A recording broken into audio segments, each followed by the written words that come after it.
नमस्कार साथियों, कैसे हो आप सब। क्लास 10th की पढ़ाई आपने स्टार्ट कर दी है ना। अपन पढ़ने वाले हैं, हमारा चैप्टर आज स्टार्ट होता है कौन सा, बायोलॉजी का।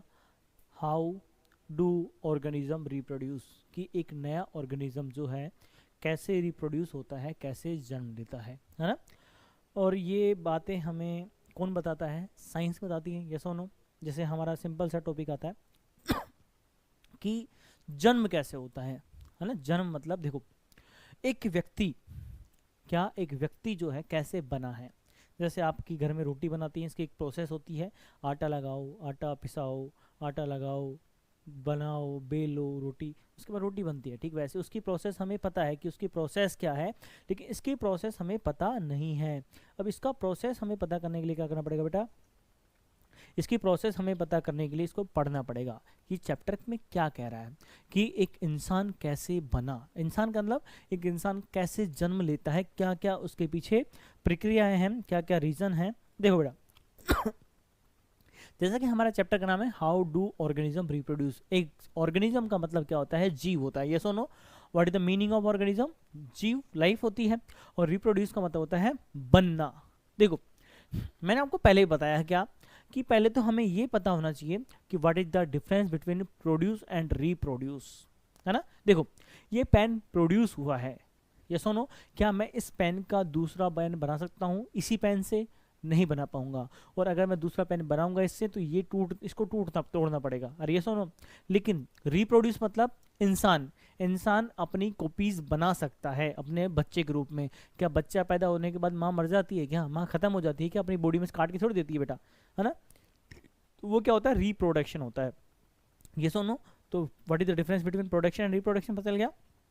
प्रोडक्शन के अंदर जहाँ से जिससे भी ऑब्जेक्ट से प्रोडक्शन होता है बेटा वो खत्म हो जाता है और इसका सांचे में डाल के इसका डिजाइन किया जाता है। लेकिन रिप्रोडक्शन के अंदर दो जीव होते हैं, उन जीवों से एक हूबहू कॉपी बनती है, उसे हम क्या कहते हैं, उसे हम कहते हैं रिप्रोडक्शन। ओके आगे देखो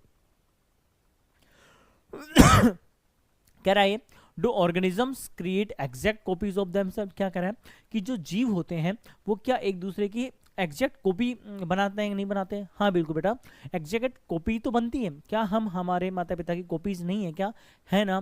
हमको लोग कहते हैं ना क्या तू तो तेरे पापा पे गया है, तेरी मम्मी पे गया है, और ये सुनो, तो हम क्या है बेटा, उनकी कॉपीज हैं, है ना। अब देखो क्या कह रहा है, organism look similar because their body design are the similar. क्या उनकी बॉडी की जो डिजाइन होती है वही सिमिलर होती है। आपके पापा के दो आंख है, एक नाक है, एक मुंह है, ये दो कान है, ठीक वही आपके हैं या नहीं है, ये सुनो। अब देखो,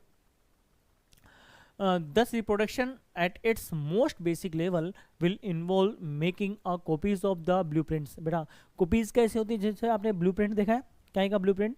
ब्लूप्रिंट बोले तो जो आप कॉपी निकालते हो, कॉपी बोले तो फोटो कॉपी, उसको क्या बोलते हैं, ब्लूप्रिंट उसको बोलते हैं ब्लूप्रिंट। लेकिन ब्लूप्रिंट जैसे एक कॉपी जिसकी हमने फोटो कॉपी कराई, चाहे आधार कार्ड की फोटो कॉपी कराते हो आप, तो उसके जैसा सेम दिखता है ना वो, जैसे फोटो कॉपी, ठीक वैसे ही जो इंडिविजुअल होता है जो रिप्रोडक्शन से पैदा होता है बेटा, वो भी अपने माता पिता से सेम दिखता है, वो बहु दिखता है। तो क्या रीजन है इसका, हमने पढ़ा था जेनेटिक्स टॉपिक में पढ़ा ना। What are the importance of variations. बेटा वेरिएशंस का इंपॉर्टेंस क्या है, देखो वेरिएशन का मतलब, देखो आप आपके माता पिता के सेम हो, बट सेम होने के बाद भी अलग अलग हो या नहीं हो। और ये सुनो, होना अलग अलग, जैसे यहाँ पे 10 बच्चे बैठे हैं आप ही की क्लास के और आपके पापा को खड़ा कर दिया जाए, तो आपकी मैं बोलूँगा कि आपकी शक्ल किससे मिलती है, तो आप बोलोगे पापा से मिलती है। और ये सुनो, मिलती है। लेकिन आपके 10 परिवार लोगों को, 10 परिवार वालों को खड़ा कर दिया जाए कि मामा, चाचा, बुआ, फूफा, दादा, तो आपकी शक्ल फिर सबसे मिलती है। और ये सुनो, थोड़ी थोड़ी मिलती ही मिलती है, यानी जिससे आपका ब्लड रिलेशन है सबसे आपकी शक्ल मिलती है ना। अब शक्ल मिलती तो है, उसके बावजूद भी हम अपने आप में डिफरेंट है उनसे। तो वेरिएशंस क्या क्या हैं, किस बिहाव पे हैं, वो इसमें पढ़ने वाले हैं। जैसे populations of organism fill well defined places और niches in the ecosystem using their ability to reproduce the consistency of DNA copying during the reproduction. देखो बेटा, आपको मैंने कहा था कि आपकी जो सेल है बॉडी की, उस सेल के अंदर एक न्यूक्लियोलस है, और न्यूक्लियोलस के जस्ट ऊपर है न्यूक्लियस। इन दोनों के बीच में क्रोमोसोम पाया जाता है, और क्रोमोसोम का वेल डिफाइंड पार्ट क्या है बेटा? डीएनए है। यह डीएनए ही कॉपीज बनाता है अपनी, और आप तक पहुंचता है। आपका पापा का डीएनए, आपकी मम्मी का डीएनए आपके अंदर आया है, और वो कैरेक्टर्स आप तक लेके आया है। वही क्या कर रहा है? आपको हूबहू दिखा रहा है। लेकिन अलग अलग डिफरेंस का डिफरेंस बेटा क्या है? क्या रीजन है इसका? कि आधा डीएनए आपकी मम्मी से आया है, आधा आपके पापा से आया है। और यस और नो? तो दोनों का मिक्स फॉर्म हो आप।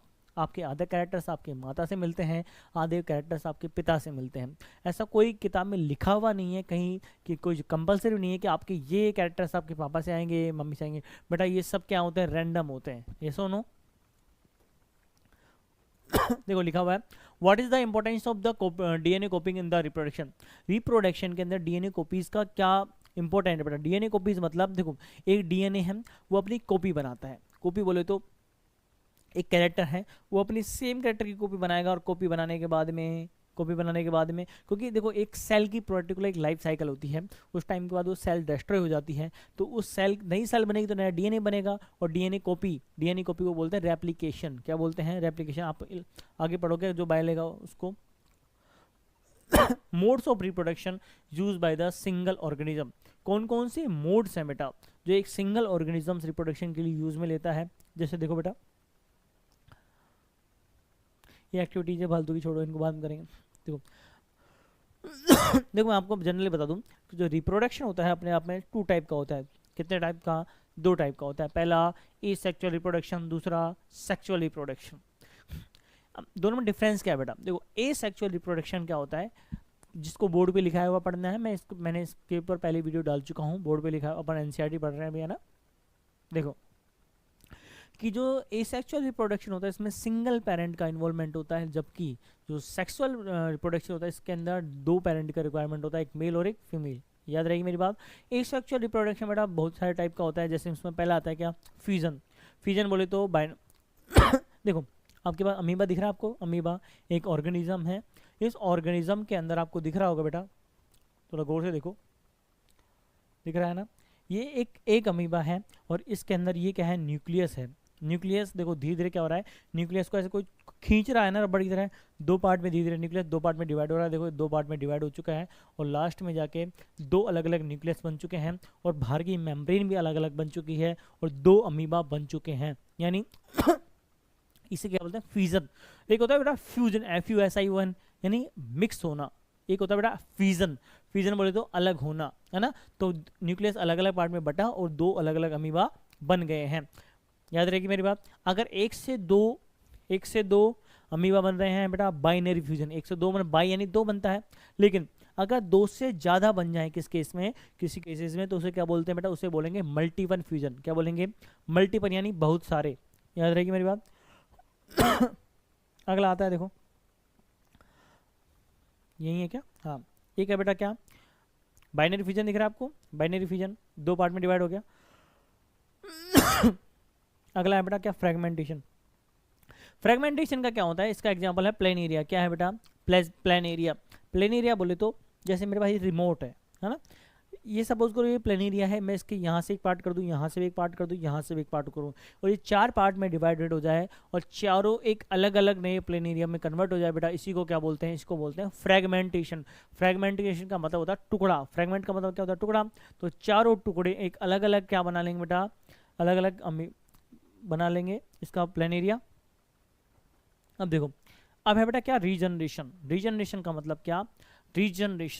रीजनरेशन का मतलब होता है मैंने यहाँ से एक एनिमल है, इसको मैंने यहाँ से काट के फेंक दिया, और काट के फेंक दिया मतलब तोड़ दिया, अब वो भी एक नया बन जाए और ये भी एक नया बन जाए, इसको क्या बोलते हैं? रीजनरेशन, है ना? याद रहेगी मेरी बात। Regeneration in plain area same है बेटा। एक आता है बेटा बर्ड। बर्ड का मतलब देखो आपने पढ़ा होगा हाइड्रा, इसका एग्जाम्पल होता है। बर्ड का मतलब होता है, देखो ये एक हाइड्रा का प्लांट है। इस ये एनिमल है जो भी, देखो आप इसमें एक बर्ड छोटी सी कुबड़ जैसे निकली है ना, यहाँ पे जैसे आपके कुबड़ निकाल दी जाए, ठीक वैसे इसके बर्ड निकली हुई है। और ये बर्ड जो है ये धीरे धीरे एक नया का नया क्या बना ले रही है? हाइड्रा बना ले रही है। पहली बात तो बेटा सुन लेना, ये एनिमल है, प्लांट नहीं है। प्लांट होता है हाइड्रीला, है ना? याद रहेगी मेरी बात। तो ये एक नया एनिमल बन गया है, यस और नो, यहाँ से कुबड़ निकली, एक अपने आप एक इंडिविजुअल बन जाएगा, यानी एक हाइड्रा से 2 हाइड्रा बन चुके हैं। तो हाइड्रा के अंदर रिप्रोडक्शन कैसा होता है बेटा, बडिंग टाइप का होता है, बडिंग इन हाइड्रा। एक होता है बेटा वेजिटेटिव प्रोपोगेशन, जिसमें पत्तियों के ऊपर देखो छोटी छोटी ऐसे पत्तियां निकल आती है, इसको क्या बोलते हैं, वेजिटेटिव प्रोपोगेशन। याद रहे कि मैं ब्रायोफाइलम में होता है ऐसा। एक होता है बेटा स्पोर फॉर्मेशन, है ना, राइजोपस नाम का एक पेड़ होता है बेटा, उसके अंदर छोटे छोटे दाने बन चुके होते हैं, है ना, यहाँ से एक नया प्लांट बन जाता है, इसको बोलते हैं क्या, स्पोर फॉर्मेशन। ज़्यादा इंपॉर्टेंट नहीं है, इंपॉर्टेंट कहाँ से आता है बेटा, यहाँ से होता है। सेक्सुअल रिप्रोडक्शन, ये एक ऐसा रिप्रोडक्शन है जिसके अंदर हमें 2 अलग अलग इंडिविजुअल का नीड होती है, एक मेल की और एक फीमेल की।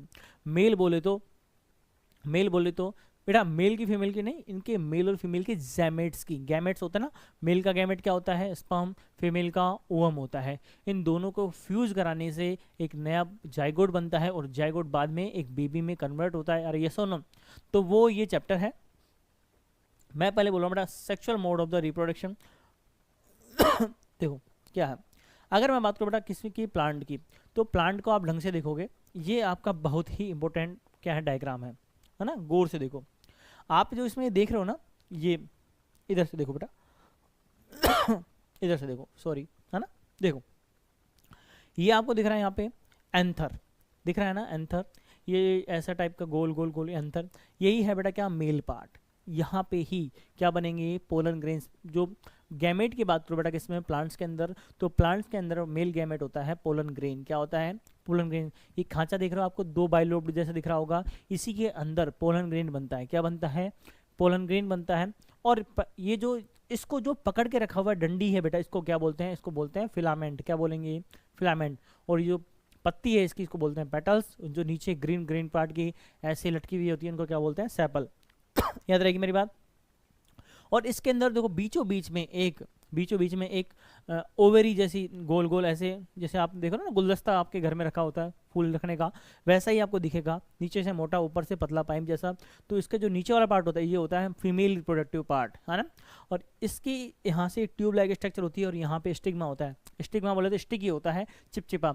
ये क्या करता है, पोलन ग्रेन्स को अपनी ओर अट्रैक्ट करता है। क्या करता है, अपनी ओर खींचता है, जिससे पोलन ग्रेन्स इसकी ओर आएंगे और इसके अंदर होके मेल गैमेट यहाँ पे आके यहाँ पे होता है एग, और उससे क्या होता है बेटा, फ्यूज हो जाते हैं। क्या हो जाते हैं, फ्यूज।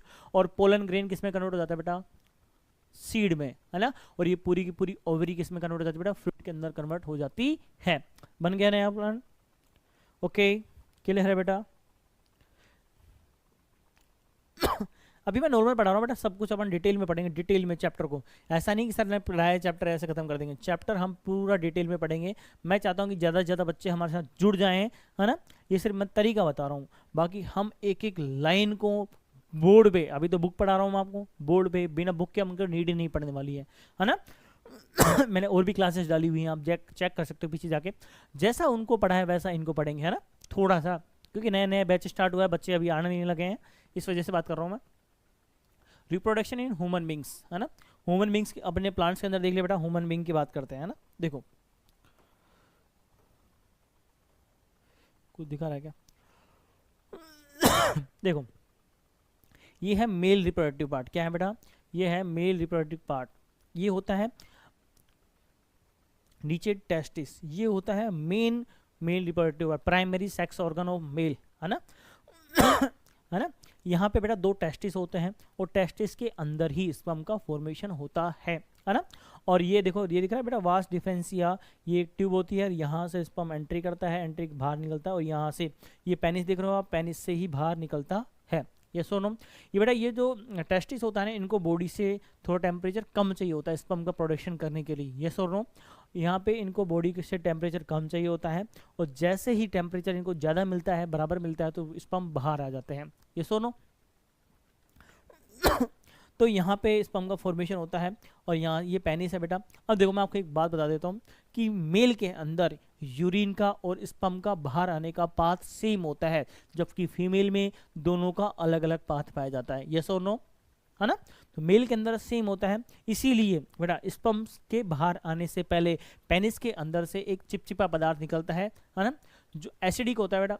क्योंकि हमारा यूरिन क्या होता है, एसिडिक होता है, जिसकी वजह से स्पर्म डिस्ट्रॉय होने का खतरा हो जाता है, इसलिए उसको पाथ को साफ करने के लिए एक म्यूकस निकलता है, उसके बाद स्पर्म बाहर आता है। याद रहेगी मेरी बात, है ना। ये बेटा क्या है, ये है फीमेल रिप्रोडक्टिव पार्ट, है ना। फीमेल रिप्रोडक्टिव पार्ट की बात करूँ तो ये है बेटा इसका मेन ऑर्गन, क्या, ओवरी। ओवरी देख रहे हो, दो, ऐसा लग रहा है ना कि एक इंसान दोनों हाथों में फुटबॉल पकड़ा हुआ है यार, यस और नो। तो ये फुटबॉल नहीं बेटा, ये क्या है, ओवरी है, primary sex organ of female है। यहीं से एक हर महीने एक नया एग प्रोड्यूस होता है ना। एक बार इस महीने इस ओवरी से, अगले महीने इस ओवरी से, यस और नो। हर 28 से 30 दिन में यहाँ से एक ओवम निकलता है due to menstrual cycle. Ovum आएगा और ओवम के पास बेटा मोबिलिटी नहीं होती है, ओवम मूव नहीं कर सकता है एक जगह से दूसरी जगह, तो ओवम यहाँ से यहीं पहुँचता है और स्पर्म बेटा इस रास्ते से स्पर्म कोपुलेशन के दौरान अंदर आता है। और स्पर्म की जो टेल होती है बेटा वो उसको मूवमेंट में क्या करती है, हेल्प करती है। इस वजह से स्पर्म एंट्री कर पाता है यहाँ पे और स्पर्म यहाँ आएगा, यहाँ आएगा, यहाँ आएगा और यहाँ एंट्री कर लेगा। और यहाँ पे बेटा उसको बहुत सारे केमिकल्स बनेंगे, मिलेंगे, जिसकी वजह से बेटा उसको क्या मिलता है, न्यूरिशमेंट मिलता है और यहाँ पहुँच जाएगा बेटा। यहाँ पे एक पार्ट होता है एम्पुला, यहाँ पे स्पर्म एंड ओवम का मिलन हो जाएगा और फर्टिलाइजेशन होता है और यहीं से एक जाइगोट बनता है और जाइगोट ही एक बेबी में कन्वर्ट होता है। और यहाँ पे ये मेम्ब्रेन दिख रहे हो आप, यहीं पे ऐसे दिख रहे हैं ना आपको हाथ जैसी, और यहीं पे ऐसे इम्प्लांटेशन हो जाता है। क्या हो जाता है, इम्प्लांटेशन, है ना। यहाँ पे बच्चा जुड़ जाता है आके। याद रहेगी मेरी बात। रिप्रोडक्टिव हेल्थ क्या होती है बेटा, देखो रिप्रोडक्टिव हेल्थ क्या होती है कि रिप्रोडक्शन से होने वाली बीमारियां, है ना। क्योंकि क्या होता है कि ये हमारे जेनेटल पार्ट्स के थ्रू होती है और यहाँ पे इन्फेक्शंस ज़्यादा होते हैं, बैक्टीरिया वायरसेस का खतरा ज़्यादा बढ़ जाता है। इस वजह से रिप्रोडक्शन से हेल्थ इश्यूज भी होते हैं, है ना। अब इनसे कैसे बचा जा सकता है, इनसे बचने का उपाय बेटा क्या है कि हम हमारे जेनेटल ऑर्गन्स को बिल्कुल साफ रखें, क्लियर रखें। या सुनो, सफाई जरूरी है बेटा, हाइजीन मेंटेन रखना जरूरी है ना। आपने देखा होगा बेटा कि एक डिजीज होती है एसटीडी, सेक्सुअल ट्रांसमिटेड डिजीज, है ना। ये ऐसी डिजीज होती है बेटा जिससे आपकी, आपने एक नाम सुना है एड्स, है ना। एड्स का खतरा यहीं से होता है बेटा, है ना। एड्स की फुल फॉर्म क्या होती है बेटा, एक्वायर्ड इम्यूनो डेफिशिएंसी सिंड्रोम, यानी हमारे पास में एक बीमारी होती है, एक इम्यून सिस्टम होता है बेटा, एक्वायर्ड इम्यूनिटी, वो क्या होता है बेटा, खत्म हो जाता है ना। आप किसी बीमारी, आपको कोई हल्की सी बीमारी हुई और आप बीमारी से बेटा आप रिकवर नहीं हो सकते, है ना। आपकी इम्यूनिटी काम करना बंद कर देती है, उसे कहते हैं बेटा एड्स। याद रहेगी मेरी बात। एक इसका वायरस का नाम क्या होता है बेटा, ह्यूमन इम्यूनो वायरस। ये चैप्टर हमारा यहाँ पे खत्म हो चुका है, आज के लिए बस इतना ही पढ़ेंगे हम, है ना। लाइफ प्रोसेस का मतलब क्या होता है, एक लाइफ में देखो सिंपल सी बात सुन लो। मैं आपको बता देता हूँ, रिवीजन कर लेते हैं वापस से इस चैप्टर का, कि इस चैप्टर में क्या हुआ था। हमारे पास में पहला बात यह है कि हम एक दूसरे के समान क्यों हैं। इसका रीजन है बेटा हमारा डीएनए, क्योंकि हमारा माता पिता से उनका डीएनए आता है हमारे तक, और अपनी जो कैरेक्टर्स अपने अंदर शो करता है वो, यस और नो। और उसके बाद में हमने पढ़ा क्या, रिप्रोडक्शन इन आ प्लांट्स, इसमें एसेक्सुअल और सेक्सुअल पढ़ा। एसेक्सुअल में बेटा कितने टाइप्स का था, पहला था बेटा क्या, बाइनरी फ्यूजन। इसके अंदर जो अमीबा था उसको दो पार्ट में उसका न्यूक्लियस डिवाइड हो रहा था और बाद में एक अमीबा से दो अमीबा बन जा रहे थे, उसको बोलते थे बाइनरी फ्यूजन। और एक से गलती से अगर तीन बन जाते हैं तो मल्टीपल फ्यूजन, है ना। फ्रेगमेंटेशन, प्लेनेरिया के अंदर की एक जगह से बहुत सारी जगह से काटा और सब नया नया क्या बना ले बेटा, प्लेनेरिया बना ले, इसको फ्रेगमेंटेशन बोलते हैं, इसको रीजनरेशन बोलते हैं। एक था बडिंग बेटा, बडिंग में क्या था, हाइड्रा, एक क्यूबर निकली और वहाँ से एक नया हाइड्रा निकला, धीरे धीरे वो एक नया हाइड्रा बना लेता है, हाइड्रा हो गया। उसके बाद आते हैं किस पे बेटा, उसके बाद आते हैं सेक्सुअल रिप्रोडक्शन पे। प्लांट्स के अंदर बेटा मेल पार्ट था क्या, एंथर, एंथर से पोलन ग्रेन बन रहा था, मेल जेमेट। यहाँ पे ओवेरी, ओवेरी के ऊपर स्टिग्मा जो क्या करता है, पोलन ग्रेन को कैच करता है और वहाँ से पोलन ग्रेन एंट्री करता है। पोलन ग्रेन किस में कन्वर्ट हो जाता है, ये ओवम किस में, इसका जो एग था बेटा किस में कन्वर्ट हो जाता है, सीड के अंदर, और पूरी पूरी ओवेरी फ्रूट के अंदर कन्वर्ट हो जाती है। और बात करूँ मैं एनिमल्स में, तो एनिमल्स में क्या होता है कि मेल पार्ट और फीमेल पार्ट होता है। मेल में प्राइमरी सेक्स ऑर्गन होता है टेस्टिस, टेस्टिस के अंदर स्पर्म का फॉर्मेशन होता है और वहाँ पे फॉर्मेशन होने के बाद में यहाँ से निकलेगा क्या, स्पर्म। और मैंने कहा था मेल के अंदर यूरिन का पाथ और स्पर्म का पाथ सेम होता है, जबकि फीमेल्स में दोनों का पाथ अलग अलग होता है। और जब फीमेल के पास में, अब फीमेल के प्राइमरी सेक्स ऑर्गन की बात करूँ तो क्या होता है बेटा, ओवरी होती है, यहाँ से एग का फॉर्मेशन होगा, एग निकलेगा, एग निकलने के बाद कहाँ पहुँचेगा बेटा, एम्पुला पार्ट में, और यहीं पे क्या आता है बेटा, स्पर्म आता है। स्पर्म आने के बाद में यहीं पे फर्टिलाइजेशन होता है, यहीं पे बेबी का फॉर्मेशन हो जाता है। Okay, very good.